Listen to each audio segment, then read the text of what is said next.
अस्सलाम वालेकुम viewers and welcome to my YouTube channel junior law channel. आज का जो हमारा टॉपिक है वो है कॉन्स्टिट्यूशनल अमेंडमेंट्स कि हमारे कॉन्स्टिट्यूशन 1973 में कितने अमेंडमेंट्स हुए, कौन कौन से अमेंडमेंट्स हुए। 1973 का कॉन्स्टिट्यूशन जुल्फ़िकार अली भुट्टो ने पेश किया था। इसमें टोटल अमेंडमेंट्स कितने हुए थे? 26 अमेंडमेंट्स हुए थे।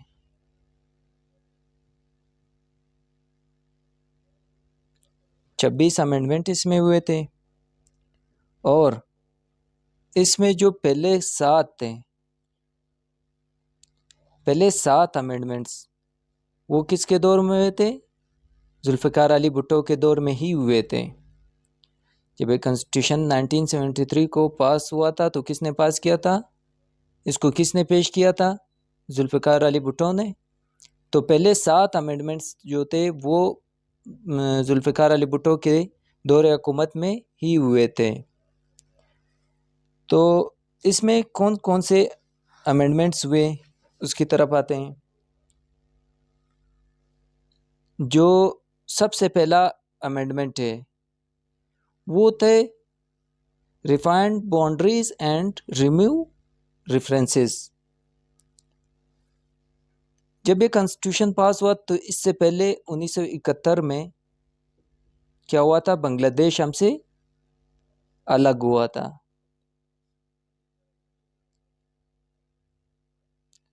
बांग्लादेश हमसे अलग हुआ था तो उस टाइम ईस्ट पाकिस्तान और वेस्ट पाकिस्तान के नाम से जाना जाता था। इसमें क्या किया था इस अमेंडमेंट में? क्योंकि जो ईस्ट पाकिस्तान था वो तो अलग हुआ था, जो बांग्लादेश था। तो जो बांग्लादेश के जो ईस्ट पाकिस्तान के जितने भी उसके रेफरेंसेस थे उसको क्या किया था? ख़त्म किया था। ईस्ट पाकिस्तान के तमाम रेफरेंसेस को ख़त्म किया था और जो बाउंड्रीज थे, नेशनल बाउंड्रीज या प्रोविजनल बाउंड्रीज, उसको क्या किए थे? डिफाइन किए थे। क्या किया था? बाउंड्रीज को डिफाइन किया था। जो सूबाई बाउंड्रीज होते हैं या नेशनल बाउंड्रीज, उन सब को क्या किया था? डिफाइन किया था। नंबर 2 अमेंडमेंट जो हुआ था वो था declare Ahmadis as non Muslim. ये सबसे अच्छा अमेंडमेंट था जो भुट्टो के दौर में हुआ कि अहमदीज जो थे उसको क्या करार दिया था? Non Muslim. और इसमें मुसलमान की जो था वो मुसलमान को डिफाइन किया था कि मुसलमान कौन है। इसमें क्या किया था? सेकंड अमेंडमेंट में अहमदीज को एज नॉन मुस्लिम डिक्लेयर किया था और मुसलमान को क्या किया था? डिफाइन किया था कि मुसलमान कौन है। कि मुसलमान वो बंदा है जो अल्लाह को एक माने और आप सल्लल्लाहु अलैहि वसल्लम को अल्लाह का आखिरी नबी माने। वहाँ पर मुसलमान का डिफिनेशन इस तरह किया गया कि मुसलमान वो है जो अल्लाह को एक माने और आप सल्लल्लाहु अलैहि वसल्लम को अल्लाह का आखिरी नबी माने। वहाँ पर मुसलमान को डिफाइन किया और अहमदीस को नॉन मुस्लिम डिक्लेयर किया था। उसके बाद तीसरा अमेंडमेंट था extend period of preventive detention. इसमें क्या किया गया था? जो प्रिवेंटिव डिटेंशन जो है, एक होता है जब कोई शख्स जुर्म करता है, तो इसको जेल में डाला जाता है, तो इसको इम्प्रिजनमेंट कहते हैं। लेकिन जब कोई शख्स वो जुर्म ना किया हो लेकिन ख़तरा हो कि जुर्म कर सकता है, तो उसको नज़रबंद किया जाता है या तो घर में या जेल में नज़रबंद किया जाता है। प्रिवेंटिव डिटेंशन के क्या मतलब है? नज़रबंद करना।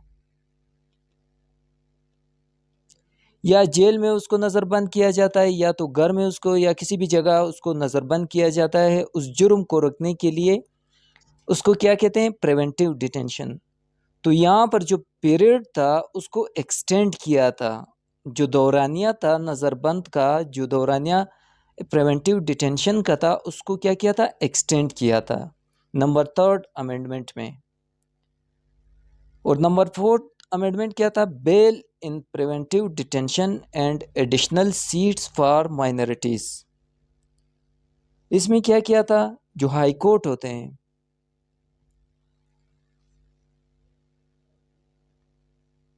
उसको बेल देने का क्या दिया था? इख्तियार दिया था।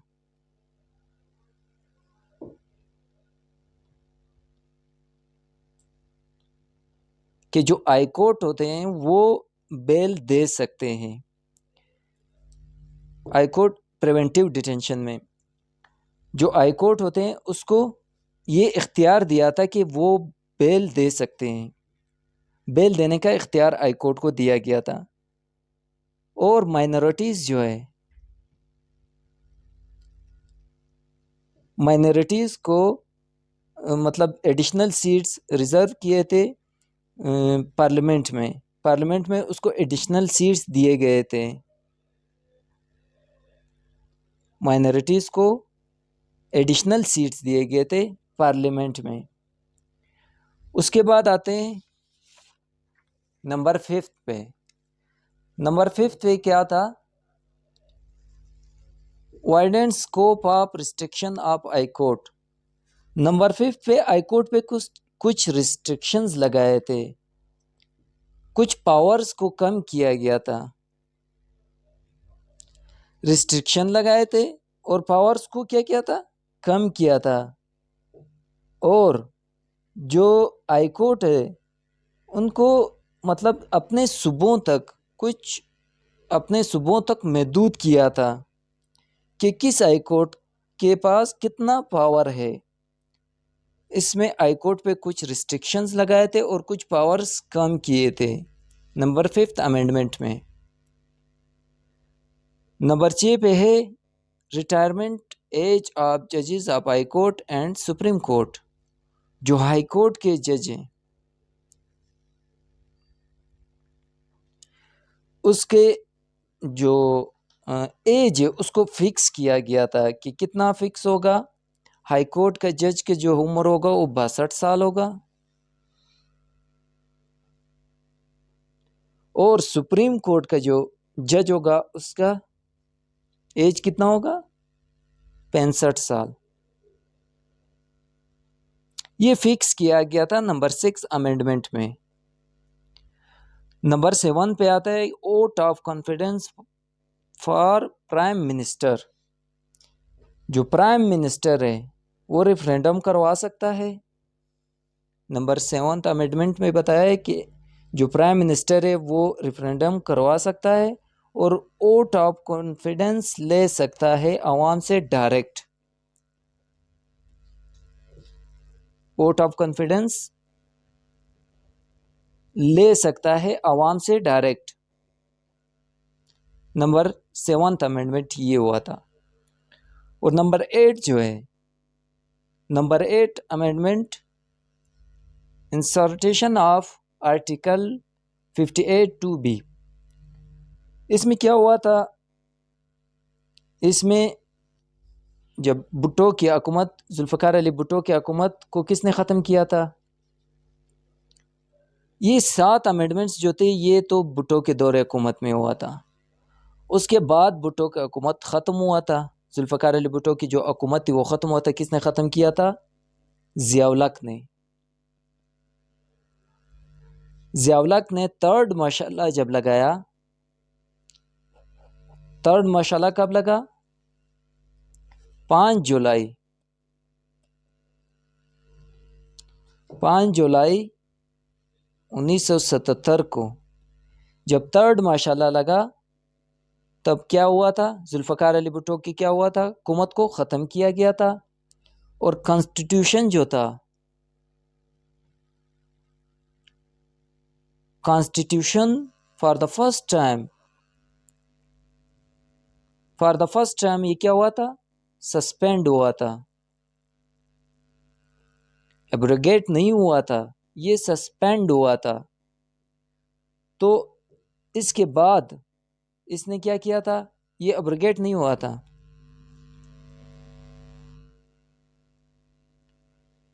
जब ज़ियाउल हक का दौर हुकूमत आया तो उसने क्या किया, कॉन्स्टिट्यूशन में अमेंडमेंट किया। क्या अमेंडमेंट किया, जो आर्टिकल 58 है उसके साथ 2B क्लॉज लगा के क्या किया था कि जिसमें सदर पाकिस्तान को पावर दिया गया था कि वो जब चाहे असेंबली को डिसॉल्व कर सकता है। जो प्रेसिडेंट है, जो पाकिस्तान का प्रेसिडेंट है, वो जब चाहे असेंबली को क्या कर सकता है, डिसॉल्व कर सकता है। इसमें जो पाकिस्तान का पार्लियामेंट्री सिस्टम है उसको सेमी प्रेसिडेंशियल